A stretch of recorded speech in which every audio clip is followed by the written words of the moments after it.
Thanks very much for joining us at this panel. My name is Jonathan Kay. I'm visiting from Canada. And we are fortunate to have two great panelists. Immediately to my left is Sarah Jaffe, who is a fellow at the Nation Institute and also an author and independent journalist. We also have Christopher Schmidt from Chicago-Kent College of Law. Thank you both for joining us. And the subject is organizing from the ground. And I believe that for Christopher's presentation, there's going to be some slides. I think those are queued up, I think. But first, we'll have Sarah Jaffe speaking for 10 minutes. Thanks, take it away. Sorry, y'all.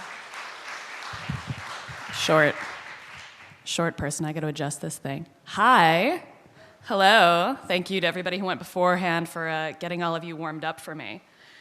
So we're here to talk about organizing on the ground. I actually wrote a book about that subject, which I'm going to plug shamelessly because you can buy it out in the hall from the nice people at the bookstore.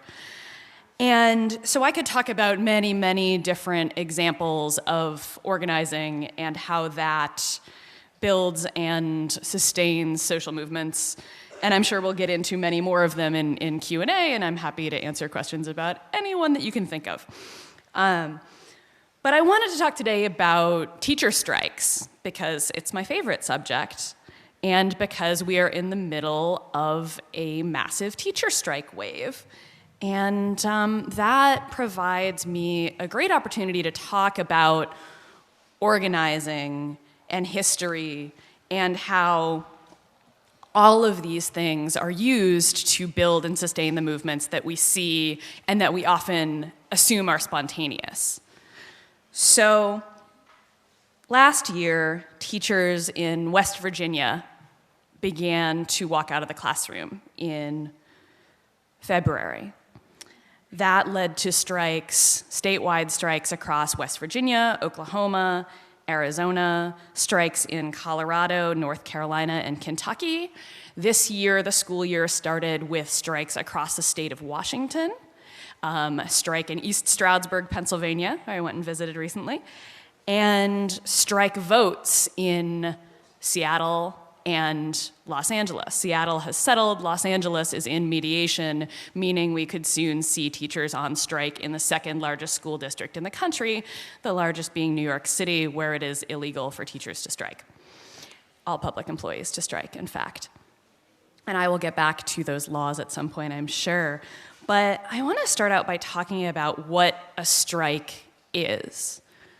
Because a strike is not a protest. A strike is something very specific. It is the withdrawal of your labor in order to stop the functioning of your workplace or a system. It is a very specific way to disrupt the functioning of an institution, either to demonstrate your power. In the case of teachers, it is to demonstrate the fact that if teachers stop going to work, the entire school system shuts down. It screws up a lot of people's lives because their kids are now not at school. It really throws a wrench into everybody's day-to-day functioning, and it turns out when you can organize that across an entire state, you can effectively force a hostile governor and a hostile state legislature to do what you want, i.e. vote a 5% raise for every public employee in the state of West Virginia. So I write about labor. This is my favorite thing to do. It was not a very popular thing to try to be a labor journalist about 10 years ago, and then people started going on strike, and suddenly people are calling me going, hey, can you write a thing that explains this to people? Because strikes were out of fashion in this country. Strikes had dropped off since the 1980s when famously Ronald Reagan broke the air traffic controllers strike. And if you pull up a strike frequency chart, and I didn't make slides, I'm sorry, it drops right off in about 1982. So the revival of the strike among teachers, among public school teachers, and particularly among public school teachers in what we think of now as red states, is significant for a lot of reasons. One is that we're just seeing strikes. Two is that teachers, in particular, are challenging the narrative of austerity that we have been fed for a while, but particularly since the 2008 financial crisis. They are challenging the idea that it is overpaid public employees who caused the crisis and not an out-of-control financial industry. So teachers in these particular states that got a lot of attention last year are in states without strong unions, in some cases without any legal protections for their unions, without any right to collective bargaining at all. And they still managed to organize statewide strikes. We heard a lot already this morning about how social media is bad for you. I will just counter that with saying that the West Virginia strike started in a Facebook group. The Arizona strike started in a Facebook group. And what we've seen with social movements, again, in the era of social media, is that they spread like things do on the internet. They go viral, they get replicated. And this is true of a lot of different movements. Again, I can talk about plenty of this in question and answer, but what happened with these strikes is that they did indeed go viral, and people replicated the way that they were done. They made Facebook groups, they started having walkouts, protests, built up to getting every county in their state to go on strike. These are strikes across multiple unions. In many cases, these are strikes of largely workers who were not members of unions. In most of these states, a majority of the teachers were not members of unions, but nevertheless, they all managed to go on strike, demonstrating the thing that my New York Times editor actually snuck into my piece, which I was very pleased with. I call it the Newsies rule. If you've seen the Newsies, the musical Newsies, the Disney movie, where he says, if we strike, then we're a union.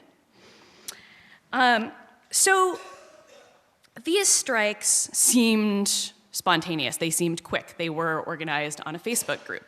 But the thing that really, there were two things at the roots of these particular strikes. And this started when we're thinking about starting in West Virginia. The counties that went out on strike first in West Virginia were the mining counties. It was Mingo County, Wyoming County. These were the places where the mine wars were fought. And so we heard a lot about violence in the previous panel, and I can talk a lot more, but I only have 10 minutes, about the violent history of how labor unions were formed in this country. People died, a lot of them in some cases. There were actual shootouts. There's a wonderful movie called Matewan that you can perhaps watch if you are interested in the history of the mine wars, because what happened, sometimes you had state violence, sometimes you had private security violence. Some folks called the Pinkertons shot a lot of miners back in the day.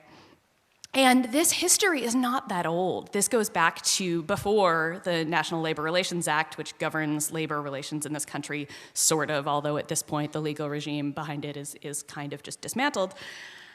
And again, these were violent struggles against capital. And so when you're talking to teachers in West Virginia, you have teachers who have parents and grandparents who were in the mines, people who remember this. They don't just remember it because they saw a movie. They remember it because it happened to their grandfather. And that is deep in this memory that this is how you have power, is you go on strike and you stop the workings of the machine until you get some sort of fair treatment from the boss. The other more recent history that led up to these strikes starts in 2011, and it starts in Wisconsin. And it starts with the number one sort of austerity blaming teachers and public workers for the state of the financial crisis when Scott Walker was elected governor of Wisconsin. Scott Walker pushed forward a law that took collective bargaining rights away from public sector employees and kind of thought that he wasn't going to get much pushback. And then suddenly, well, first it started out with the graduate students. So since I'm at a university, I've got to give a shout out to my friends at the Teaching Assistants Association at the University of Wisconsin-Madison, who started the protests. And then more people came, and then more people came, and suddenly there were 20,000, 30,000 people camping out in the Wisconsin state capitol. And there are wonderful videos you can find on YouTube, pictures you can see of people wearing red with the state of Wisconsin on their shirts, flooding the capitals. And when you saw the pictures from West Virginia, Oklahoma, one of the things that the movement was called among teachers this year was Red for Ed. Everybody wore red and showed up at the state capitol. And you look at this and you go, oh, I've seen this before. And the other thing, specifically among teachers' unions, of course, was the Chicago teachers' strike in 2012. And what happened successfully first in Chicago was that a group of teachers within their union decided that the union was not doing its job very well, and they organized a caucus, and they took power in the union, and they managed to clear a very high threshold for strike vote, and they went on strike, and they brought, in this case, a hostile Democratic administration to the bargaining table and won. And since Chicago, there have been reform caucuses like this all over the country. Some have succeeded in taking power, some have just succeeded in challenging the leadership to move, to become more militant, to make demands, to take strike votes, to be willing to go on strike in places like Los Angeles, which you might see on strike very soon, in Massachusetts, in there's a caucus here in New York. There is the St. Paul Federation of Teachers, Seattle, many others. So this is all what's been feeding into the thing that we see and experience in the pages of major publications as a spontaneous eruption of teacher militancy across the country. This is also under the broader context of, again, austerity narratives of both parties being willing to say that it's teachers' fault that public schools are quote unquote failing, the push for charter schools, et cetera, et cetera. And so strikes. Strikes are dramatic, strikes get headlines, strikes win. But after the strike, you have to go back to the subject of this talk, which is organizing from the ground. And so in so many of these states now, they're out of the headlines, but they're organizing, adding members, changing how they think about making and taking power, wielding power. All of these things are still in the works, and so we don't know exactly where the next eruption is going to be. But I tell you that there's going to be one.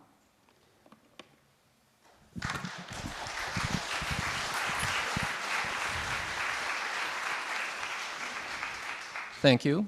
You were right on schedule. Well done. Thank you. Not all panels have done that. And next we have Christopher Schmidt. Thank you. Take it away.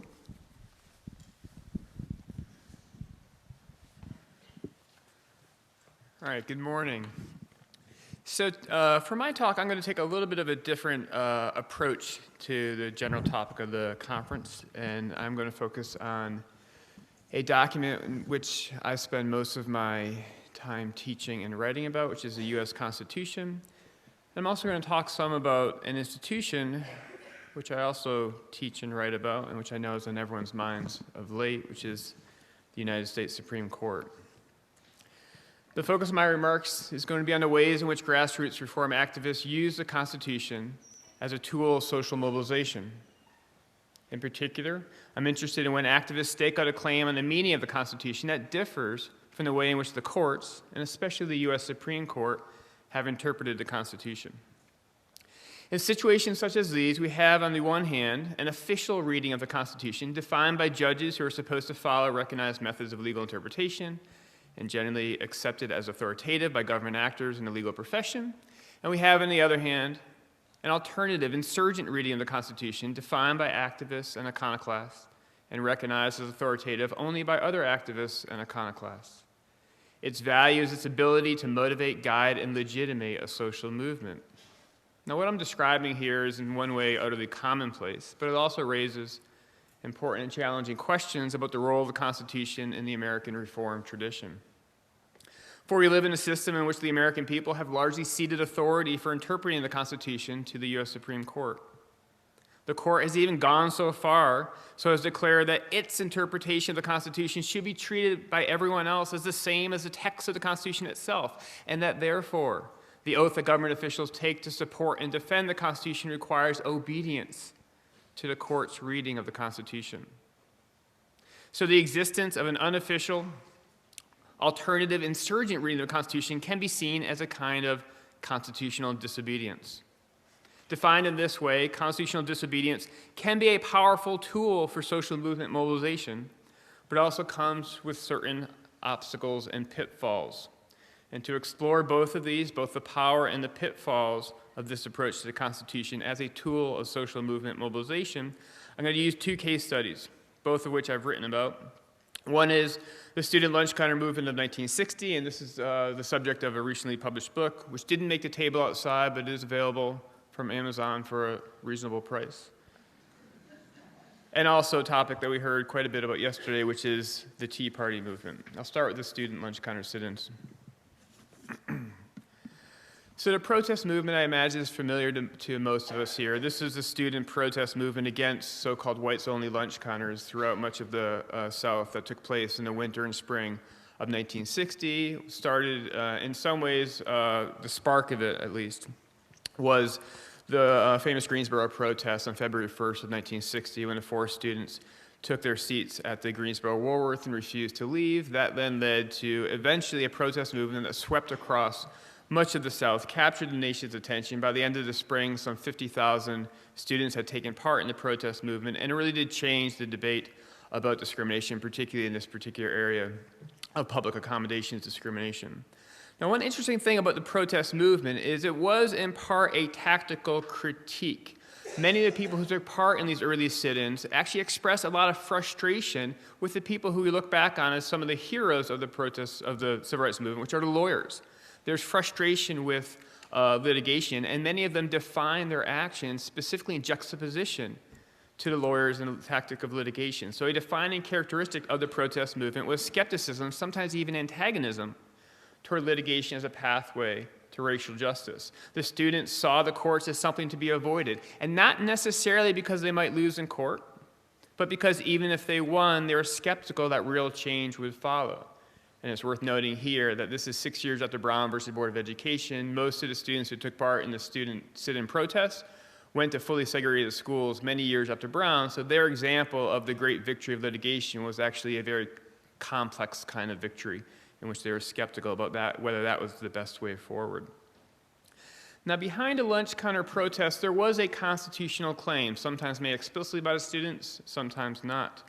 And that claim can be boiled down quite simply to a claim that it is unconstitutional. It's a violation of the equality principle of the Constitution embodied in the equal protection provision of the 14th Amendment to discriminate in places of public accommodation. Or a variation of that, which is even if it's not necessarily unconstitutional, the act of discrimination when the police officer shows up and puts someone in jail because the owner of the lunch counter wants to press, say, charges of trespassing or disorderly conduct, that indeed would be unconstitutional. So this is the basic constitutional claim that really motivated and moved the sit-ins and is generally understood to be at the core of the sit-ins. One of their challenges here is that when the lawyers showed up, they were somewhat skeptical about this particular claim, including Thurgood Marshall himself, the great lawyer who won the Brown decision a few years before. Initially, some of the lawyers even saw the sit-ins as a kind of a problem. This is something they had to manage. Lawyers, particularly Thurgood Marshall, were skeptical in many ways about direct action protests generally, but they also doubted the constitutional basis for their actions. And the reason why they had some skepticism toward whether this was a viable constitutional claim that they were pursuing has to do with, here I'll put on my constitutional law professor hat, something called the state action doctrine of the 14th Amendment. Simply put, the 14th Amendment, based on the text and much interpretation of the 14th Amendment, is limited to so-called state actors. It's designed to regulate government officials, not necessarily private individuals, and the argument would be is that the person who owns a lunch counter, because these lunch counters were by and large privately owned and operated, the person who owned and operated a lunch counter is a private individual, and the argument would be that that person is not necessarily constrained by the 14th Amendment. So even if, after Brown versus Board of Education, no state actors, for example, school districts, are not supposed to discriminate based upon race, the question was whether this actually applied to a lunch counter operator. And this was actually a very difficult question to which many lawyers were skeptical at first. Right? So basically, people like Thurgood Marshall, at least initially, were concerned that this act of civil disobedience was also an act of constitutional disobedience. Eventually, and I chart how this happens, there was something of a resolution that took place between the civil rights lawyers and the students. But it was basically a two-track resolution, which meant that the students continued to do their thing, meaning they continued to protest, and the lawyers would help them out when they get put in jail if they wanted to appeal their convictions and certainly helped collect some money for bail. At the same time, the lawyers eventually decided that this could be a viable constitutional claim. I would say it's an aspirational claim on the Constitution, because it wasn't squarely based on what the law was, but they thought they could move the law in a progressive direction, just as they had done with the Brown decision several years earlier. So they ran off and did their litigation. So they basically had protests and litigation running on parallel tracks, but not necessarily really interfering with one another. And interestingly, the litigation never succeeded.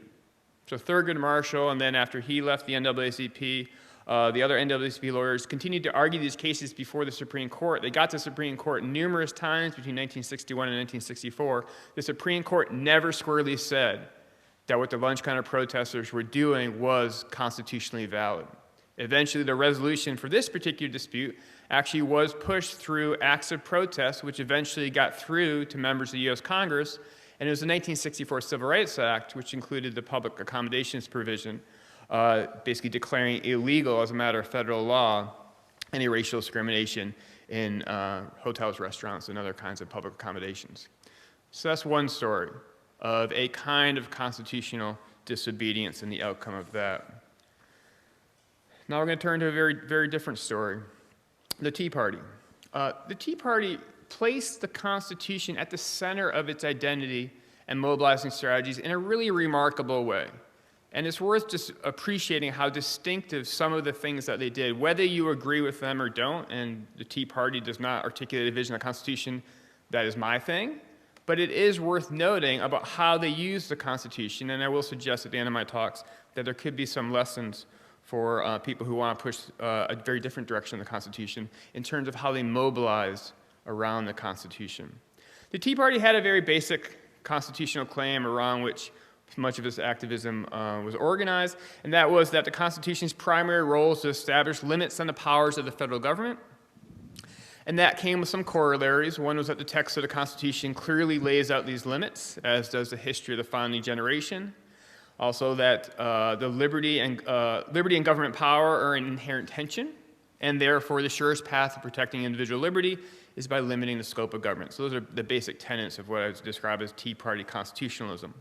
And the Tea Partiers said that for basically at least 100 years, Congress had regularly transgressed these limits, and that the Supreme Court had let it happen. And it is important to note that the Tea Party, particularly in its initial incarnation, was incredibly antagonistic toward the court.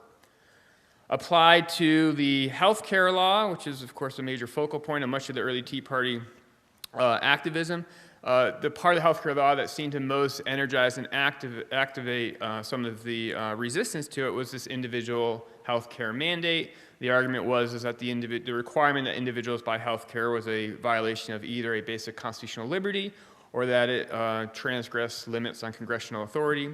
This argument was roundly rejected by scholars when it was first put forth during debates over the health care law. Nancy Pelosi famously dismissed a question about its constitutionality with the response, "Are you serious?" And this is where it stood at the beginning part. Now, we know the story is going to get more interesting in the subsequent years because eventually this actually would gain momentum as a constitutional challenge, and it would have a partial victory in the Supreme Court 2-3 years later. But during this period where it looked like a real long shot that the Tea Party movement could actually get a win in the courts, that it was basically accepted that this was something that was not going to be based in constitutional law doctrine, but needed to find other ways, we really see an interesting, what we can call an extrajudicial constitutional mobilization, and sometimes called popular constitutionalism, taking place. So Tea Party activists located pathways to making claims and to have those claims recognized in meaningful ways without turning to the courts. Much of this came through educational outreach, distributing pocket constitutions at Tea Party events, public readings of the Constitution, educational seminars. Even they had some of these personal commitment plans. One Tea Party constitutional studies group encouraged individuals to sign a pledge of fidelity to the Constitution. On the back of the pocket Constitution, there's a place where you sign that you pledge your loyalty to the Constitution, your obedience to the Constitution. There's even a Tea Party-affiliated campaign called Save the Constitution, Read It, that offered a 6-point constitutional commitment plan. Commit to reading the Constitution, write it down, mark your calendars. On the 17th of each month, usually it's September 17th is our Constitution Day, but that wasn't frequent enough, so once a month. Tell your friends, read it with a friend, and have a pocket Constitution pretty much always on hand. The Tea Party organizers recognized that constitutional litigation is a far harder to use as a tool of social movement mobilization. It's slow, it's detached from the people themselves, it's dependent on a very small number of individuals who are only indirectly accountable to democratic inputs, and therefore they created a constitutional agenda in which social movements can actually mobilize around. All right, so those are the two case studies. Let me just wrap up with 3 takeaways from these case studies that hopefully can generate some discussion. One, a very straightforward one, the Constitution can be a powerful tool of movement mobilization. A perennial challenge for any movement, particularly those that engage in civil disobedience, is to find a place to justify the basis for their actions or the basis for the defiance of the law. And oftentimes for the civil disobedience movement, this is resolved by differentiating between the law that's being broken and some sort of higher law. And of course, a commonly cited source for this higher law is the Constitution. Why might someone who is advocating acts of civil disobedience turn to the Constitution instead of other alternatives, such as, say, religion, natural law, morality? Well, at least 2 reasons leap to mind. One is the Constitution is assumed to be something that most all Americans agree is a legitimate basis for forming our shared commitments. There is power in framing bold calls for change in terms of foundational principles that most already accept as authoritative. The second reason is that the Constitution is assumed to be determinate, objective. It does actually do some work in defining the boundaries of power and liberty. A second takeaway, and this has to do with assessing the risks and rewards of either constitutional, what I call constitutional obedience or disobedience. So constitutional obedience, I basically just would describe as social movement mobilization around claims that align themselves with established readings of the Constitution. So rallying around a Supreme Court case or rallying around claims that are recognized as potentially winning arguments before the Supreme Court. There are risks and rewards to this particular approach. Some rewards: positioning your movement and saying that the court is behind us is a powerful one. Again, it's my previous slide with Martin Luther King. He was able to say that after Brown. And also, you have a readily accessed group of lawyers who often are eager to argue your cases. So again, powerful interest backing you up is not to be scoffed at, but it also comes with some risks. Rallying around a court decision can actually be very hard, in some ways harder than attacking a court decision. Just to give you 2 obvious examples that come to mind, after Brown was decided, the massive resistance movement was much more effective at mobilizing against what the court had done, and it was actually much harder for the civil rights activists to find ways to mobilize in defense of the court opinion. It's sort of more complicated to figure that out.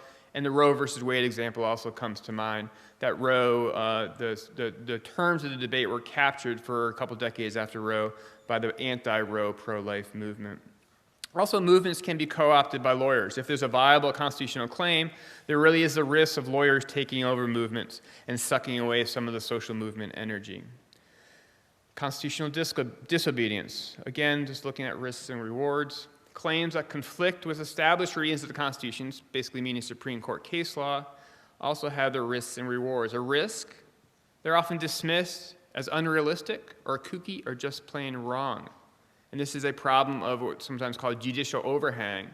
If the courts have been clear on something, there is a powerful argument against alternative claims. You just say, no, that's wrong. The court has said otherwise. And we saw that in the healthcare debate. The rewards, challenging or dismissing courts, particularly the U.S. Supreme Court, is a very resonant message. It has a populist sentiment that most social movements thrive upon, that sort of anti-elitism. Also, it does encourage a search for alternatives, meaning non-judicial pathways toward recognition of constitutional claims. I do think that's what the Tea Party was so good at exploiting. So the civil rights movement and the Tea Party do show how this whole idea of what I call constitutional disobedience works. And certainly it is worth moving forward to today with a Supreme Court that's poised to move even further to the right.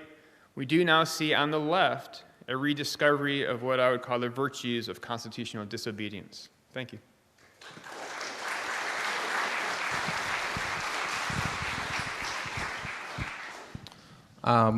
What I love about this conference, I've been to a few of these, is the mix of the high and low, where you get high theory and scholarship. In this case, we have the constitutional framework.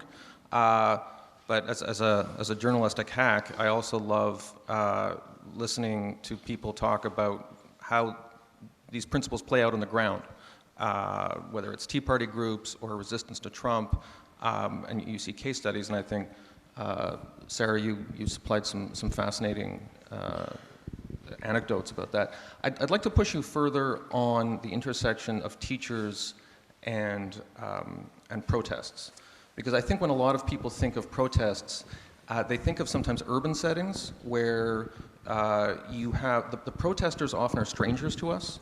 You'll see a group of people, 500 or 1,000, and they're sort of just an undifferentiated mass of often young people, and you see them in that context.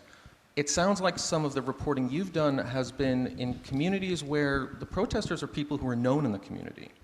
And I'm wondering if you could comment on how that changes the stakes, because it's a little bit different when you see a bunch of, maybe, I don't want to be dismissive, but they're college students or they're young people.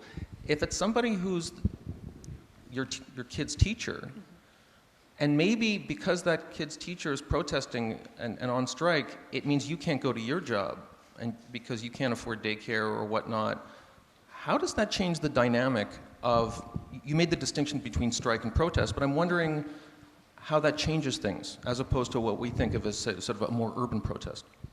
So, I mean, a lot of teacher strikes are in urban settings, right? I talked about Chicago. I certainly, this is true. One of the things that was really difficult and really impressive about West Virginia, Arizona, is that these are places that are very spread out and don't have sort of population centers. So that's one thing. So in Mark's presentation previously, he mentioned that you can win a strike without sort of having popular support. That is true. It is less true of public employees. It is very much not true of teachers. The more your strike is going to disrupt everyone's lives and not just the functioning of a particular business, the more you need the public on your side.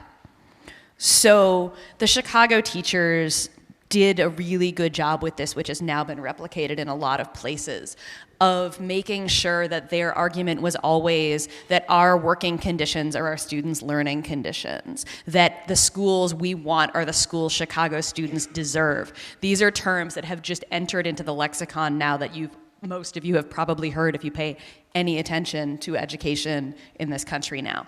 And what they did that very specifically to make sure that when it came time to a strike, public school parents in Chicago would understand that they were not just selfishly striking to get a few more dollars in their pockets, but to actually improve the conditions of public schools, where they had stories about things like the schools opening on the first day without textbooks or toilet paper, without air conditioning in the summer in Chicago, which is still pretty hot. They made these points central. So even though Illinois state law said they could only strike over wages and working conditions, when they went on strike, the parents knew what they were fighting for, and that made all of the difference and has continued to make all of the difference. In West Virginia, the teachers and school employees were on strike, but they refused to go back in until they got a deal in which every single public employee in the state of West Virginia got a raise, not just teachers. They did this, again, to make sure that people know that they're not just fighting for themselves, but they are actually fighting to improve conditions for the entire community, and that by doing that, they have a particular lever of power, which is the strike, which is the ability to shut down the schools and make a big mess of the city. And in Chicago, they also had major marches that shut down downtown Chicago. In West Virginia, they converged on the Capitol, but also had picket lines at the schools and had parents showing up at the schools to hold the picket lines down so that the teachers could go to the Capitol. One of the other things that they did in West Virginia, and then I'll shut up about this because I could talk about it forever, is that a lot of public school students, not just in West Virginia, but very much so in West Virginia, which is a very poor state, a lot of kids depend on the meals that they get at public school in order to eat. And so the teachers made sure and spent time over the weekend before the strike packing backpacks for the kids to take home so that they would be able to eat. So again, to demonstrate to the parents, we are not doing this to hurt your kids. We are the ones who care about your kids. Thank you. And we'll get to questions from the audience. I'm just going to ask one question to Christopher. I'd like to ask about the power of video and how that intersects with protest. Just by way of example, a few days ago there was an Antifa protest, I believe it was in Portland, Oregon, and a video was taken of some of the Antifa protesters chasing down an elderly man and giving him a hard time. And because the focus of that video, which went viral, cast Antifa in a somewhat negative light, that's kind of what dominated the conversation, at least on the threads I looked at. And in Canada, you see similar things. There was a pro-life protest in Toronto recently, and a pro-choice protester showed up, and he was trying to kick the phone out of somebody's hands. Instead, he kicked a pro-life protester. He now faces 8 counts. He was charged by police.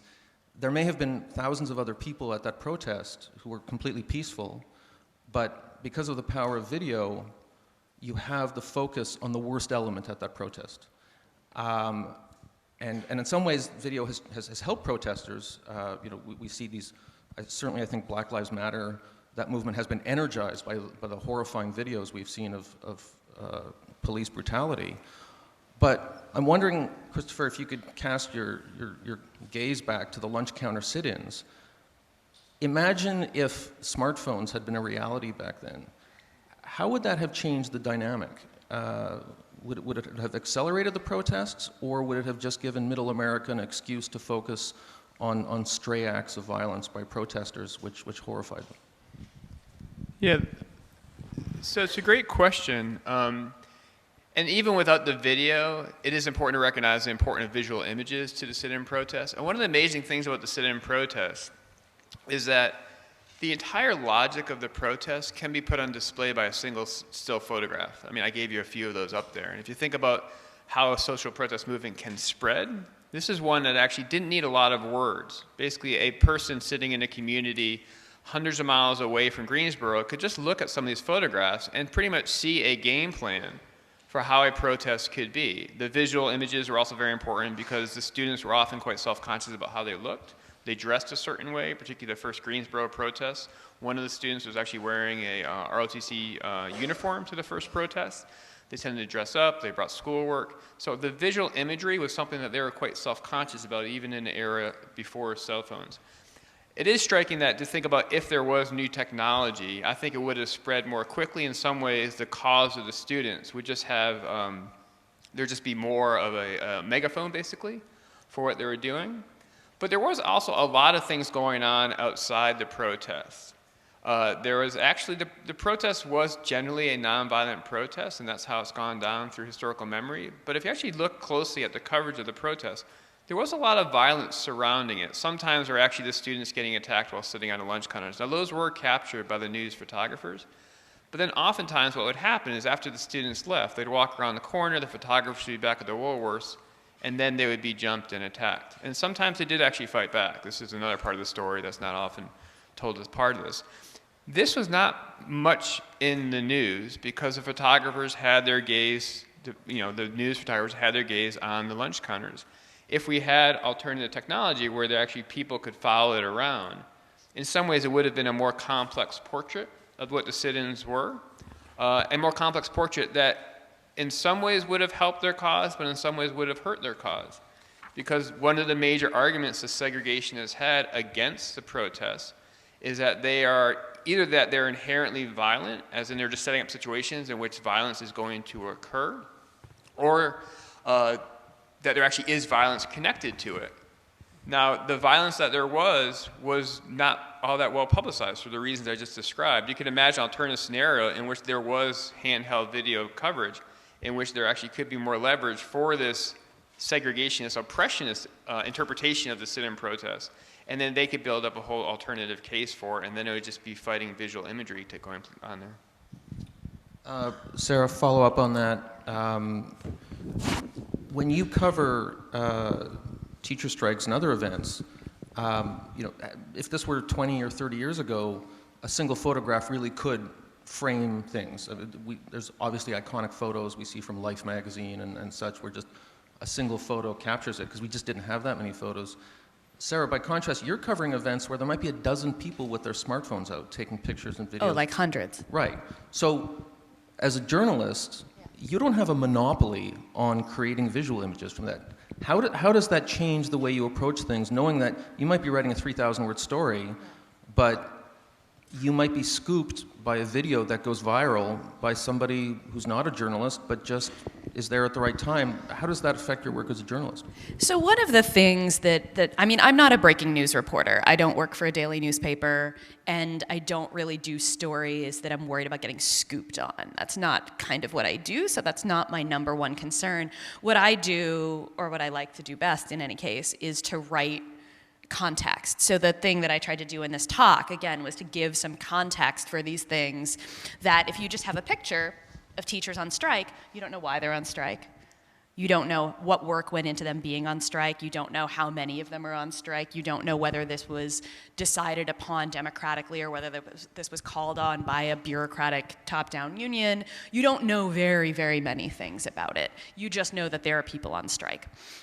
So what I do is I try to bring the context. Sometimes I try to bring the context all the way back to the mine wars. Sometimes it's more recent. But my favorite professor in journalism school had this wonderful voice, and he would just say, "Your job is context." And I hear this in his voice all the time. That is my job. And that is the job of all of us who think about these things in a, try to bring a historical lens to it, try to understand something beyond what can just be captured in a picture or a viral video. Okay, thank you. I'll now turn it over to the audience for right smack in the middle of the room. I see someone's hand went right up. No, don't look back. It's you. Yeah.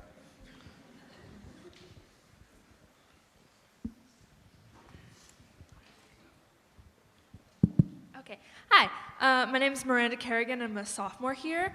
And this question is to Sarah, or anyone, but she was talking about it. So I was really struck about how you're talking about teachers who weren't unionized and still protesting or striking. And this really brought me back to June of this year when the Supreme Court ruled on the Janus ruling, aka like what I consider like a basic defunding of unions because no longer people are required to give funding. I'm sure there are better explanations. That's the basis of it. You're basically right. And I'm wondering how you think this defunding of unions is going to, maybe has already, or is going to in the future affect how the public sector is able to effectively strike when you've actually talked about examples of like teachers not being unionized. But historically, unions have been a very important part of striking. And I'd just like to hear your own thoughts and context. So I start with the Newsies rule because I actually think that's true. If we strike, we're a union. Unions are not an office in Washington, D.C. Unions are workers taking collective action to change the conditions of their labor. So in that sense, all of the teachers who took part in the West Virginia strike or the Arizona strike are in a union. A lot of them have since joined the union. And I have been asked to keep responses short, so I will not explain all of the details of the situation of labor law in West Virginia. But one of the things that was fascinating was that these strikes were happening, and the strike wave is happening in states that already have worse labor law than what was handed down by Janus, as the Supreme Court is considering Janus. And I was sitting around sort of waiting for the Janus decision to come down so I could write my article on it this summer. And it was one of the last cases that the Supreme Court dropped this session. And I just kept thinking, they're going to do it. I know they're going to do it. I had zero assumption that they would do anything other than what they did. Alito had been waiting for it and writing his own precedent for it since he's been on the court. But I wanted to just imagine them being kind of scared looking at all these teacher strikes and going, crap, they can still do it.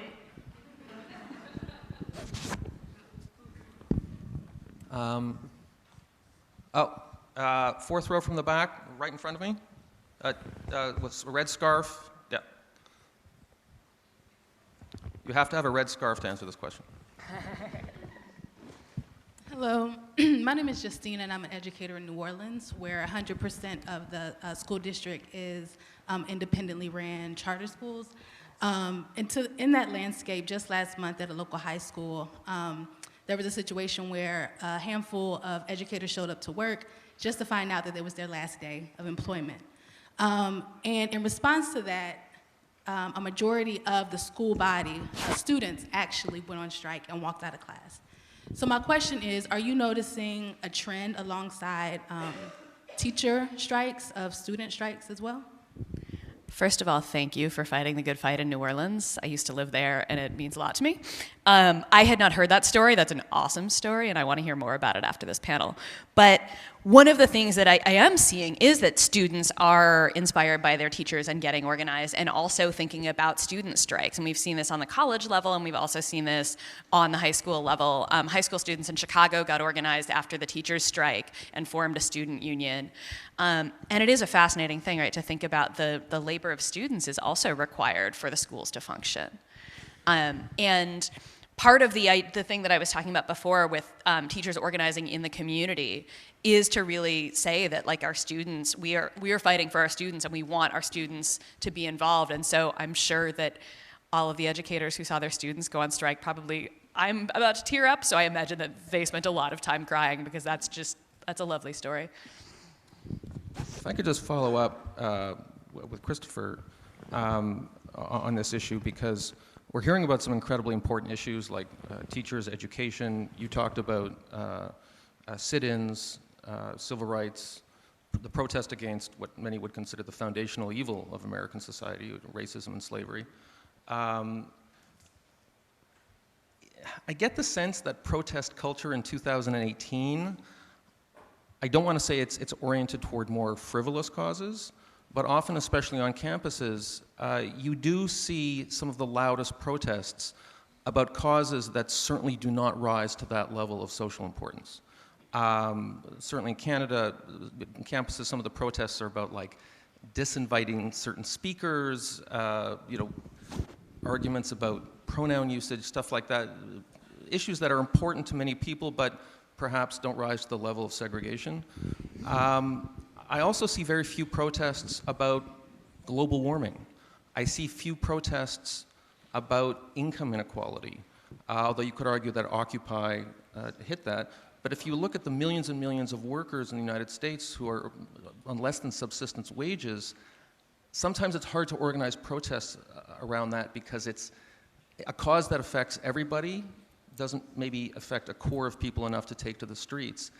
Is there an organizational problem that some of the issues in society that are worth protesting the most are the hardest to get people out on the streets for because they're so diffuse?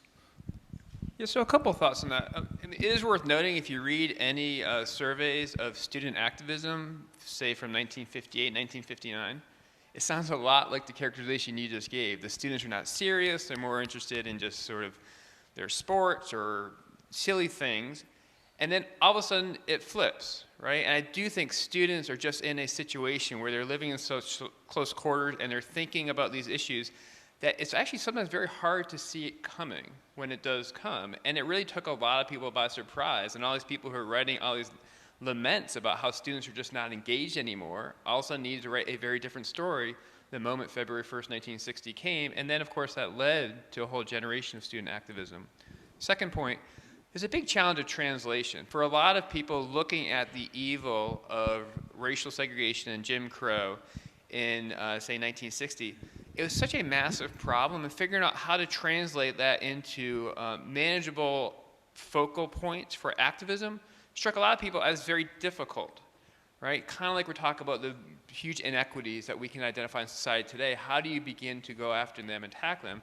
And one thing the students did quite creatively in 1960 is they found a point which some people actually thought was sort of frivolous, right? If you're looking at the problem of racial inequality in the beginning of 1960, you have still pervasive school segregation, you have job inequality, you have criminal justice problems, and for some people they're like, lunch counters, is that really where we need to be focusing our energies?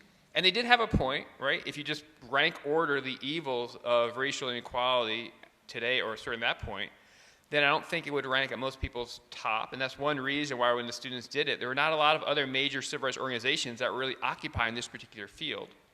But once they did that activity on the arguably more marginal issue, it of course unleashed all this activism that could then be translated. So the very same students who got, refocused their attention from whatever they were doing before this, now they had the lunch counters.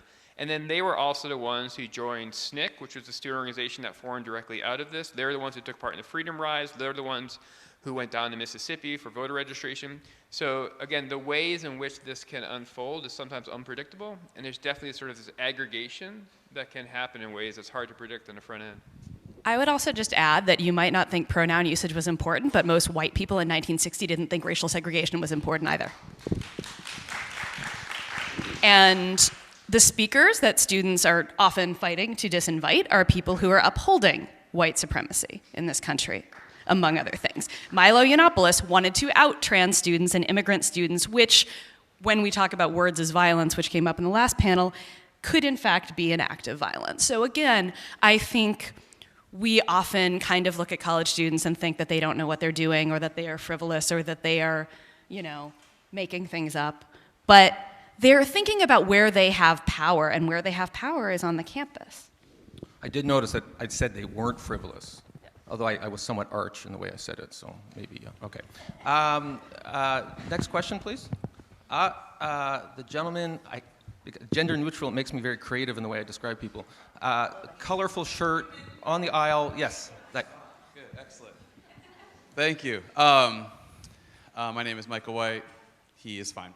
Now, my question is, though, piggybacking on the moderator's question, I am curious about this tension that I see coming out in this conference, which is between reform and revolution. So we've had this idea emerge now that radical reform is how I'm seeing it, kind of made a little bit more militant.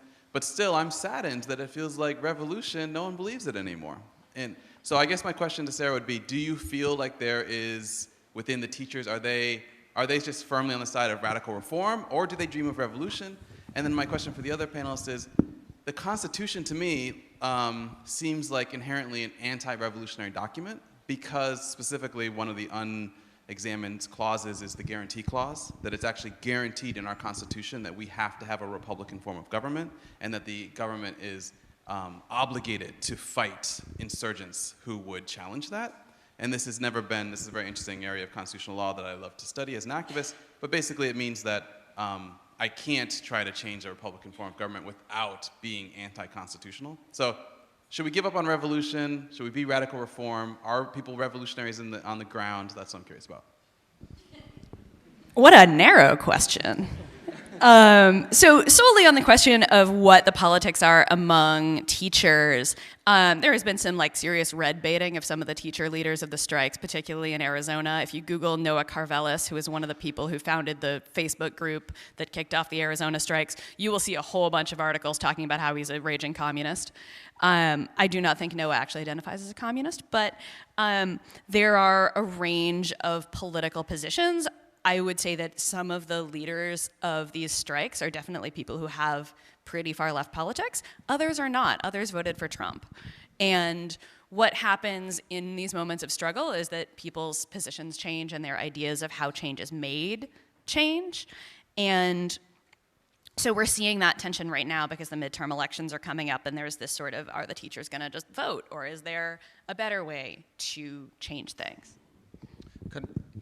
Before you answer, Christopher, I'd just like to add a personal note to that. I'm a member of the New York State Bar. You're a lawyer. There was a time, and it may still be the case, that to become a member of certain state bars, you had to attest to the fact that you were not a member of the Communist Party. Because the Communist Party... Or to become a public school teacher. Because the Communist Party was pledged to upsetting the system of Republican government that was spelled out in the Constitution. I personally object to having to sign that. And I guess if you refuse to sign it, you're saying I'm open to violating that baseline provision in the Constitution. I'm wondering if you could just wrap your view on that into your answer. Yes, so to start, just to agree with the premise, I do think the Constitution is a non-revolutionary document, and anyone who wants to advocate for revolution needs to deal with the Constitution. I think on balance, it's an obstacle to that kind of vision of change. I do think the legal profession in general, including the judiciary, tends to be somewhat conservative. I mean, you're just talking about basically a symptom of a mentality. So the fact that anti-communism could be a prerequisite for becoming a lawyer, I think it's just indicative of the idea that there's a commitment to the rule of law, which is seen as anathema to certain visions of revolution or communism. And that it just all kind of follows. So if you are committed to the rule of law, to legalism, to the Constitution, that is going to be a problem. I will say, on the guarantee clause, I'm not sure why you would have a big problem with the Republican guarantee clause. As I understand it, it's just basically saying that you can't have a monarchy, right? What is a Republican form of government is a very broad, capacious idea. It's just basically, it was an anti-monarchical provision, and it has actually been used in very powerful ways. And for those of you who are not familiar with the guarantee clause, we don't hear about it a heck of a lot because the courts don't deal with it. It's what's called a non-justiciable provision of the Constitution. So if you go to a court and say, my right to a Republican form of government is being violated, the courts will say, you may have a constitutional right, but you're in the wrong forum. Go to your member of Congress, basically. So Congress could pass laws, at least in theory, they haven't really done it, to protect a Republican form of government. It has been used in interesting ways. For example, there were efforts to try and get Congress to lash out at Jim Crow, saying that basically the white South is not a Republican form of government. It's something closer to a monarchy or non-representative form of government, and therefore Congress should move on this. Now, if you know anything about the way Congress was in the 1930s, 40s, and 50s, there's no way there's going to be able to get a majority or supermajority to get through the Senate with something like this. But if you want to look in the Constitution for, and again, I don't think you're going to find the revolutionary footholds, but if you want to have serious reform, claims to serious reform, I do think there are some provisions in the Constitution. I would actually put the guarantee clause in that. I'd also put the preamble to the Constitution.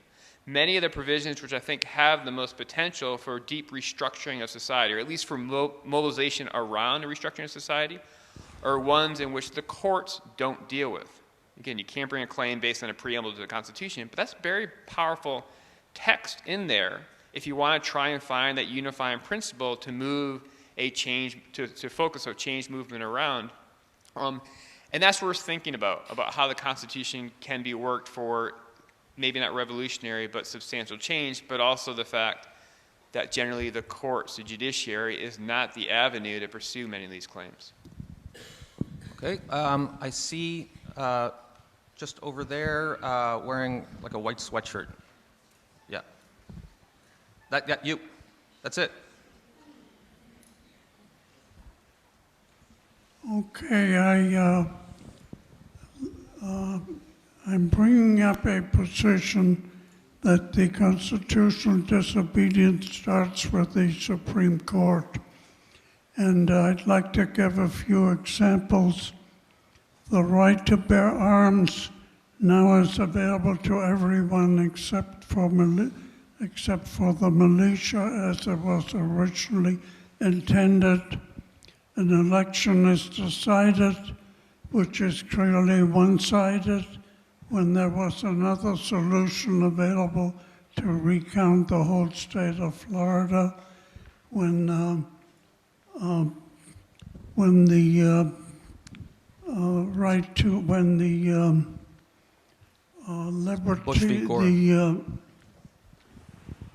right to life is a clearly religious issue, whereas abortion should also be considered as part of life, liberty of the person who is involved in it. And I can give many other examples. And the recent decision to let the Supreme Court justice be nominated by a simple one-vote majority rather than a supermajority. I'm sorry, could we move this to a question, though?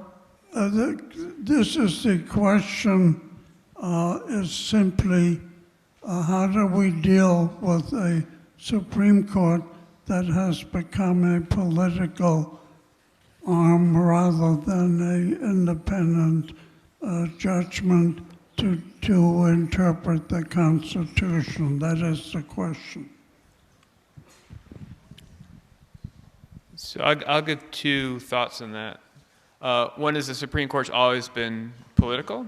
The Supreme Court's always been used as a political arm of people with power and authority, including the major political parties. I mean, anyone who studied Marbury versus Madison back from 1801, it was all, 1803, it was all partisan politics in this seminal court decision. So that's nothing new. I will say then the response is, if you don't like what the court is doing with your Constitution, what do you do about it? And I think there are two avenues, both of which I am positive that liberals, left progressives will be pursuing in the coming years. One is you attack the court, or you challenge the court. Maybe you try and get different appointments to the court, or you try to mobilize around the court. That's one way. You focus on the court, right? And what we're seeing now is efforts also to destabilize, delegitimize the court. The other is you kind of ignore the court. You find ways in which you can do what you want to do, acting upon your reading of the Constitution in ways that run just different paths, right? And I do think some of the most effective constitutional mobilization, which we often don't appreciate, is usually just saying the court can do what it wants, but let's find ways in which we can deal with this, right? There's a lot of, the court often puts floors on things, but you can usually build above that, right? State constitutions, state constitutional laws, state courts are going to be more important in the coming years for progressives and liberals. And there's a lot more room for legislative action, right? So if you don't like the courts, focus on the courts, that's fine, but you really need to find ways in which you can actually advance your agenda without relying on the courts so much. And I will say, I do think at least liberals, ever since the 1950s and 60s, when the courts seemed to be pushing in their direction, I do think they are probably became over-reliant on the courts to do some of the work, that there are alternative pathways that would be more durable and less susceptible to what we see as a shift with the 9-member court.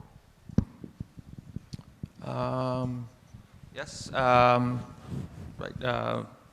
black and gray. Yep, exactly, yes.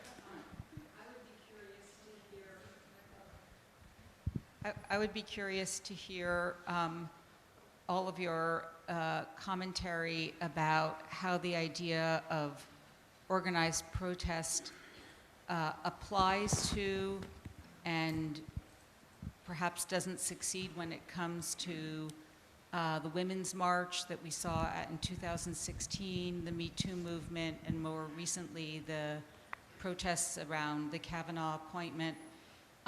It feels to me like the organization part is good, but then compared to something like teacher strikes, the demands aren't clearly stated, and I'm wondering about whether there are constitutional challenges that should be part of those protests, or what purpose they serve when they don't meet those criteria. Yeah. There's a lot there, and again, I could talk about this for like about the next 3 hours, so I will try not to. Me Too has been most successful at taking sort of individual men out of, and sometimes women, out of positions of power, right? That's where it's been successful. It has not changed any laws. I was just out of the country and people kept asking me how it was going to affect the midterm election, and I really couldn't say. The Women's March was the largest single day of demonstration in American history, but the question about marches in general is kind of where are the levers of power? If you were asking the Trump administration to it's not even that there weren't demands, but it was like, how are you gonna enforce them? And so when we bring it back to strikes, the thing about a strike is that it is a lever of power. So one of the things that we learned, and this is something that I'm ruminating on how to write about, is around Kavanaugh, the demand was clear, right? Don't confirm this jerk. But the path to power was kind of a lot of people telling their story of having survived assault. And we learned that people will listen to those stories and cheerily vote for the guy anyway. And we learned that that was not power. And so the real question going forward in all of these things is, where are the levers where you can actually make things stop functioning? So law students and lawyers in New York City have held 2 days of walkouts over Kavanaugh, calling it Strike for Kavanaugh, organized by the National Lawyers Guild. and people are planning every Friday walkouts. Like thinking about where the places that you can sort of jam the wrench in the machine, again, to actually exercise some power to stop these things, because just showing up isn't enough when people understand, like, the long view of the Supreme Court is they don't care if Susan Collins loses her seat. Jeff Flake is retiring anyway. Paul Ryan's retiring now. I mean, he's the House, so that's different. But, like, because they understand the Supreme Court as the long view, and that's where the power is. And so we have to figure out where the power is in return. And I will hand this over to you when we get to the Supreme Court. If I could just push back a little bit on that, because earlier in your response you said, well, Me Too hasn't changed any laws for the most part, but surely the objective of protest isn't just to change laws. No, I mean, certainly I said I was just saying where it has been effective and where it has not been effective, not that doesn't matter. Right. So certainly it matters. Yeah. But I had a sexual harassing boss who got fired. That matters a lot to me. That's good. But that episode might have been repeated in millions of workplaces. I'm thinking of, for instance, the reaction of a human resources manager when they are presented with evidence of harassment or assault. I'm thinking of the way, this has certainly been an issue in Canada, of the way police respond when someone comes forward with a sexual assault complaint. And that might not be something that's governed by explicit laws or regulations, or to the extent they are governed, it's sort of a vague and discretionary standard. But if hundreds of thousands of people are changing their behavior, maybe that's a successful protest movement, even if not a single law has changed, yes? Oh, absolutely. I mean, like I said, they have not changed the law. They have not done X and Y thing, but there have been a lot of changes. And I certainly think that that's how one, I mean, exercise. The teachers also have not, I mean, I guess they have state law pass them a raise, but like, you know, when we're talking about these things, there are many, many ways to exercise power. And I think, you know, if we talk about people managing to, if people had managed to flip one more vote and kept Kavanaugh off the court, that wouldn't have been changing a law, but it would have been an expression of power. Another question? Yes, black and red. Red, yeah. So both of you have discussed labor issues and strikes as a lever of power. But the Supreme Court historically has gone back and forth on labor, freedom of contract in, 1902 with Lautner, and then the New Deal was supported, and then Taft-Hartley undercuts it. And so we seem to have no consistent, it seems, yes, to be very political. And so now with the new right-wing majority, are we going to get much less support for labor, and then any kind of militance will be an excuse for state action against protesters? We already had a right-wing majority against labor on the Supreme Court before Kavanaugh. The Janus Court, the Harris v. Quinn Court, all of these things. We've already had a right-wing majority on the Supreme Court as far as capital and labor is concerned.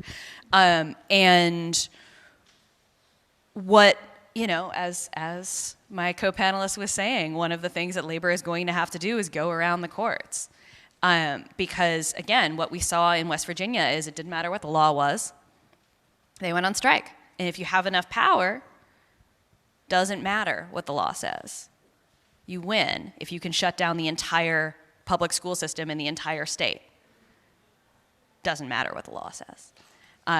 You know, they dared them to fire every single teacher in the state of West Virginia. Bring it. We pay the lowest in the entire country. Restaff all the public schools. We dare you. You know? And that's just going to be the question for labor now is we cannot depend on the courts because this is the backstop for it. And we haven't been able to depend on the National Labor Relations Board for a decade and a half, or more than a decade and a half, through 2 successive Democratic administrations. Labor law has still gotten steadily more friendly to capital and unfriendly to labor. And so the question is going to be, again, is where is the power? And the power is on the work site. The power is in organizing. It is worth noting that, although I do think the Supreme Court is a very awkward focal point for a lot of these protests, the protest is just not quite clear what the effects they have on what the court's actually doing inside. The court eventually does fall in line with public opinion over time. So if you really want to change jurisprudence on the court in terms of economic liberty, labor rights, I mean, ultimately, if you could have a resurgent labor movement in the country, it will eventually have effects, both through the appointments that go in the court, but also historically, the court does not want to be drastically out of line with the American people. And as Sarah's talking about, right, there's been political mobilization against unions, and the courts are just basically piling on to that. If you could change that story, and that's basically the story of the New Deal, right, then that is basically how you can have the courts, because the courts ultimately will not get too far out of line with the people. But I think right now, the court feels like you can issue decisions like in the Harris decision or in the Janus decision, and they basically feel like they're reflecting strong majorities out there in the American people, and they need to know that that's actually wrong. That needs to be clear, and then that could be a basis for trying to push the court in another direction. I'm wondering how much of the protest culture in the United States stems from the frustrations associated with the checks and balances in your system. One of the panels I enjoyed most yesterday, it featured two Tea Party supporters. I think I see Dennis Maloney here. What was interesting was I think there was actually some agreement on the panel that whether you're a Democrat or Republican, that there's frustration that you vote your person in and then there's not that much difference because of the checks and balances, of the pettiness of the party system, the dictates of fundraising. One of the awesome things about living in Canada is because it's a parliamentary system, when you throw the bums out, you throw the bums out and you elect a parliamentary majority and they just change everything. Because there's no sharp distinction between executive and legislature. We don't have filibusters, all that crap. And when people get disconsolate, they elect a new government and there's sweeping changes. It happens every 4 years, often. And I'm wondering how much of the frustration that you see, Sarah, in your on-the-ground reporting comes from that feeling that it doesn't matter how you vote, you're just not going to change anything because of all the checks and balances.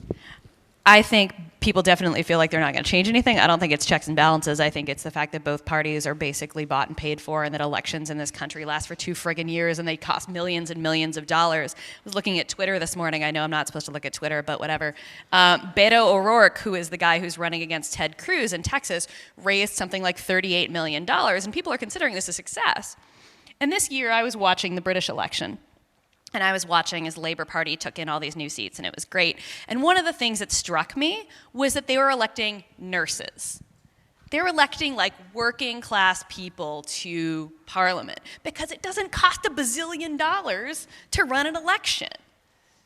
You know, and we can talk forever about like this sort of individualized nature and the weak parties in this country and all of this stuff, and I'm sure plenty of people in this room know a lot more about that than I do. But like, largely, it's the money. It's so expensive that like you, every now and then you get a freak and you get Alexandria Ocasio-Cortez wins with no money and no whatever, but mostly we have a Congress full of millionaires and they are supported by millionaires, and so we get, unsurprisingly, the policies that millionaires and billionaires want. So, and this to a large extent,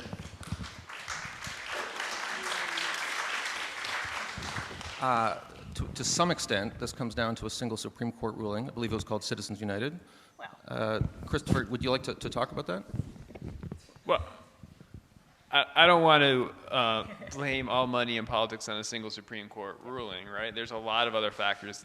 I think like when we talk about the labor rights in the Supreme Court, there's a piling on effect. There's a general critique and movement against a certain cause, and the Supreme Court gets a majority to jump on board a bandwagon. I think Citizens United should be understood similar to that. Also, Citizens United is a fascinating case because it's a very unpopular case. As I said before, the Supreme Court generally doesn't fall too far out of line with American people. Citizens United is one of those rare cases in which the polling runs against it very strongly. When they do, it's in the interests of rich people. And then the question is, so what do the American people do about it? And the striking thing here, and this is just another point about the Constitution that we haven't talked about today, but it's worth bringing up, there's a very logical response to Citizens United. You change the Constitution. Right? If Citizens United indeed polls as badly as I hear, which is like 90% opposition to the principle of Citizens United, why the heck could we not get a constitutional amendment just to clarify that, to say that no, the First Amendment is going to protect this particular right?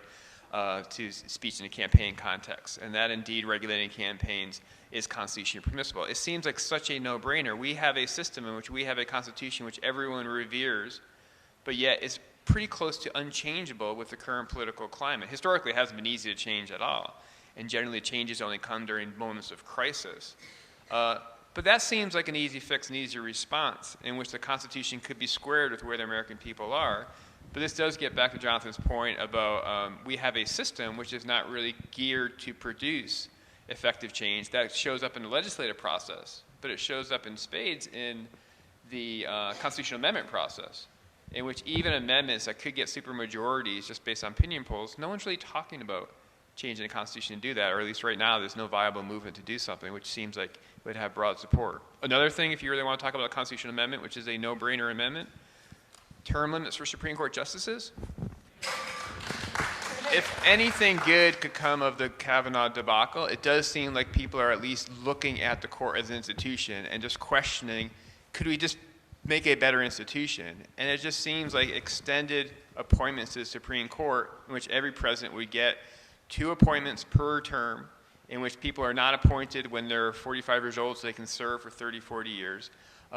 Again, something which I think most people could sit down with and say, this makes a lot of sense.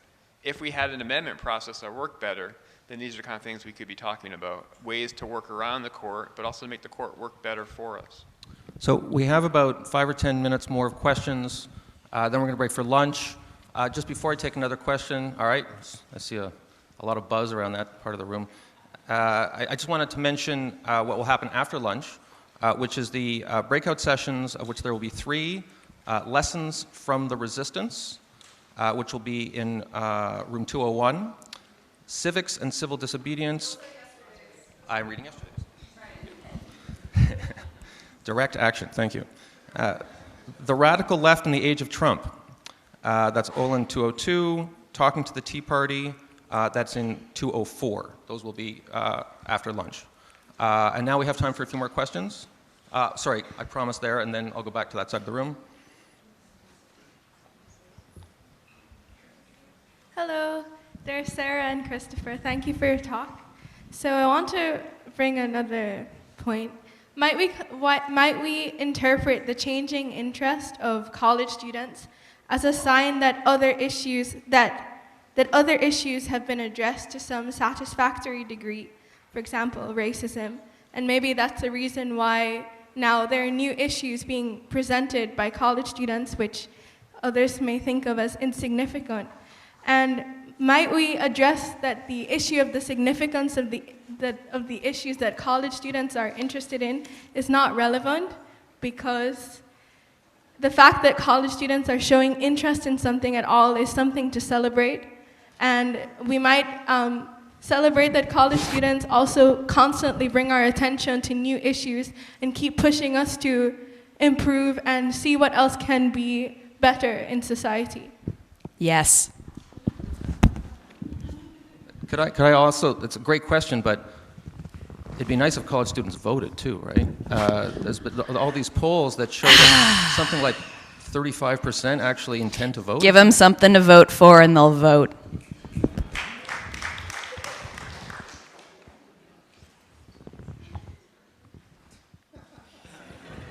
So maybe I'm a little less optimistic. I don't think just because college students are protesting, that's just categorically a good thing. I do think that it is an untapped resource that when they focus on something that really can build off of, they can be a seed for broader protest movements because they are so creative, right? Because they have so much energy, because they have the commitment to actually dedicate to these things. I think history has shown us many different movements in which students have been a starting point for it. Having said that, I think history also shows us many different things that college students have spent a lot of time obsessing about, which maybe have been less productive and less constructive to overall benefits of society. Okay, right on the edge over here, baseball cap. Thank you. So our moderator had mentioned how difficult it is to sometimes mobilize the mass of people who are most affected by inequalities and injustices. And we're talking about the power of labor, of union. You mentioned the Labour Party and parliamentary system in England and Canada. I'm wondering if there's any place, or if it's just a pipe dream, that one day there will be a Labour Party or a People's Party or a third-party alternative to whatever it is we have now. And is that a pipe dream? Or I know there's some minor movements in that direction. Thanks. You're looking at me again. Everybody, I always get this question. And there's at least two people here who are old enough to remember Ross Perot. So I mean, I'm old enough to remember Ross Perot. My mom voted for him. He was right about NAFTA, wrong about a lot of other things. But I always get this question, though, and I really think it's interesting, because last time I got it from an audience in Europe. There are all sorts of attempts to sort of build power outside of the two parties and to build that sort of inside-outside power, whether we're talking about the Tea Party, we're talking about the Working Families Party, we're talking about the Democratic Socialists of America now. I always want to talk to historians, if we have anybody in the room, about like the last time a party died and was born in this country. So I kind of want to throw that back to like, does anybody in here know more than I do about this subject? Because I'm always getting asked it and I wish I had a better answer. 1850s? Yeah. It's been a while. I'm at a university. I assume there is somebody here who has studied the end of the Whig Party. I mean, this is a problem. I mean, history definitely shows that there's been an increasing stabilization of the two major parties, that we have had insurgent parties, but they've always sort of fed into an existing party and then ultimately really strengthened that existing party. The Tea Party, for whatever independence it had, ultimately strengthened the Republican Party. Even, George Wallace's segregationist platform in the 1960s in some ways mobilized people and eventually fed into the Nixon Republican Party. Right? So the problem is that you have these insurgent efforts to make a third party, but if you just look at the outcome to that, at least for the last 100+ years, the outcome has always been a strengthening of the existing two-party structure. So, never say never to anything, but this is something that's pretty well stabilized, at least with the, the current political structures we have. Right, fourth row from the back, just right there. Yep.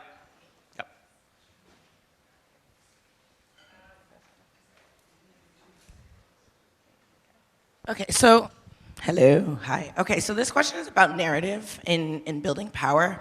I heard a bunch of things, talking about how we frame the unions and why the unions dropped off. Christopher, you said the Constitution is foundational principles and that is subjective. And I heard, I forget who said it, pro-life, which is really just, against choice. And I just wonder how you all feel that changing the narrative is going to build power in terms of organizing on the ground. Because, I feel like there's conflicting things as we talk about how SNCC and the Tea Party use the Constitution.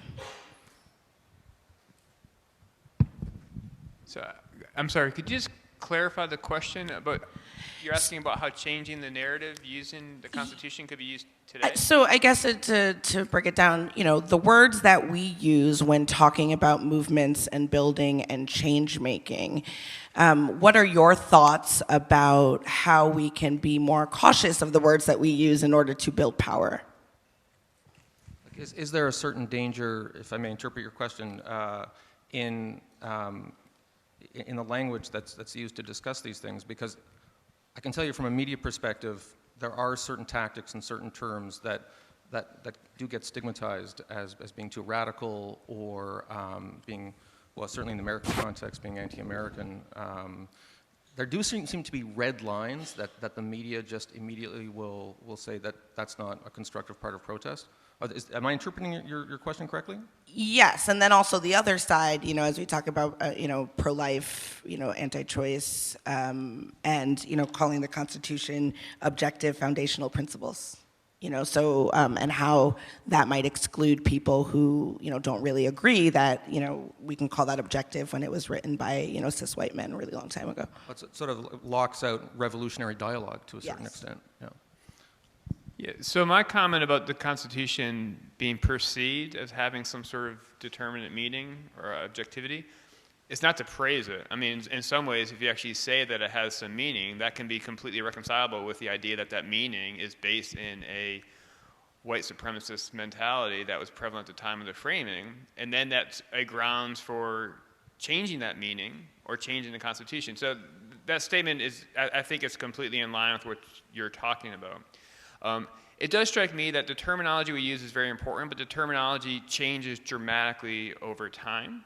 And what is an acceptable term at one point in time can change, and it changes based upon different usages and different mobilization around these terms. So I think just to sort of think that there are sort of terms that are forbidden is a very temporary characterization of any given moment. And you definitely see through history a lot of claims about what the Constitution actually means, or certain terms that social movement activists use can change and morph over time.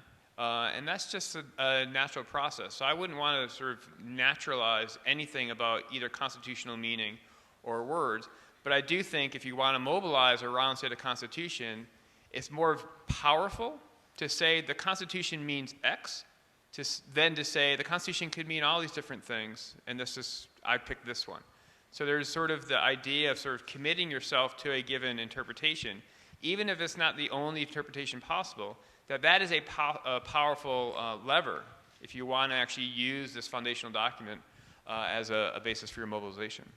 And Sarah, you're going to get the last word. Yay. But I think that question is a good way to wrap in some final thoughts. There are people in this room who will leave this conference, and they might want some practical advice about what kind of on-the-ground protest works. And I know there's been all sorts of advice. There's been, there's actually handbooks on sale that'll tell people how to protest. I wrote a book. But from by the way, your book is Necessary Trouble, Yes. which I neglected to mention in the introduction. But as a reporter, as a journalist, maybe you could leave us with some concluding ideas about what works to change minds and change policy. I wish I could give, this is what will work, because if I could, then we'd already have, live in a very different place, because I've been trying to do this for 10 years. The role of narrative in particular is one that I find really complicated and I struggle with, right? Because like I was saying about the Kavanaugh hearings, one of the things we saw was that no matter how many people told their stories, the levers of power didn't move based on the stories we told. But then on the flip side, you saw something like Occupy Wall Street. Suddenly, we're talking about inequality. Suddenly, we're talking about the 99% and the 1%. And you can track this, and scholars have, of the frequency of these terms since that, the 2008 financial crisis. Suddenly, we could talk about capitalism again. And now we have a socialist organization in this country that's winning elections. So these terms definitely move. The question, I guess, is just always where do we actually have power? Not can we show up and ask somebody nicely or even not so nicely, but where do we actually have power to stop the workings of the thing that we don't like or to create the thing that we want to see? And that those tactics will change. They change from sit-ins to the people's mic to various things. Strikes are pretty powerful over time. But the question is always, where can we find the place to actually stop the thing or actually create the thing we want to see? Thank you very much. That has been Sarah Jaffe and Christopher Schmidt.